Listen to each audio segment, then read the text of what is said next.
എല്ലാവർക്കും നമസ്കാരം. രാജരാജേശ്വരി ജ്യോതിഷത്തിലേക്ക് സ്വാഗതം. ഈ വർഷത്തെ വിഷുബലത്തിൽ തിരുവോണ നക്ഷത്രത്തിൻ്റെ പ്രത്യേകതകൾ പറയാം. ആരോഗ്യ കാര്യത്തിൽ എപ്പോഴും ഒരു ശ്രദ്ധ ആവശ്യമാണ്. തൊഴിൽപരമായ ഉന്നതി പ്രതീക്ഷിക്കാവുന്നതാണ്. ബിസിനസ്സിൽ പണം മുടക്കുന്നത് സാമ്പത്തിക ശ്രദ്ധയോടെ ആയിരിക്കണം. പണച്ചെലവ് വരാതെ നോക്കേണ്ടതാണ്. സഹോദരങ്ങളെ സഹായിക്കുന്നതാണ്. സന്താനങ്ങളെ കൊണ്ട് ഗുണം ഉണ്ടാകുന്നതാണ്. കൃഷിയിലൂടെയും ബിസിനസ്സിലൂടെയും ധനാഗമം പ്രതീക്ഷിക്കാവുന്നതാണ്.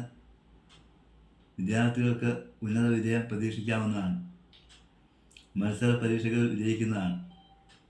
പുതിയ തൊഴിൽ മേഖലയിലൂടെ വരുമാനം വർദ്ധിക്കുന്നതാണ്. ജീവിത പങ്കാളിയുടെ ആരോഗ്യം ശ്രദ്ധിക്കേണ്ടതാണ്. ചിട്ടി പിടിച്ച് കടം വീട്ടുന്നതാണ്. വാഹനം സൂക്ഷിച്ച് ഉപയോഗിക്കേണ്ടതാണ്. സഹോദരങ്ങളുടെ ആരോഗ്യം ശ്രദ്ധിക്കേണ്ടതാണ്. വായു പ്രശ്നങ്ങൾ പരിഹരിക്കേണ്ടതാണ്. ഷുഗർ ഉള്ളവർ ശ്രദ്ധിക്കുക.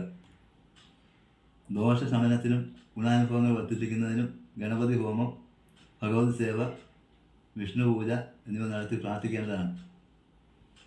ശിവ അഷ്ടോത്തര ശതം ജപിക്കുന്നതും നല്ലതാണ്. നന്ദി, നമസ്കാരം.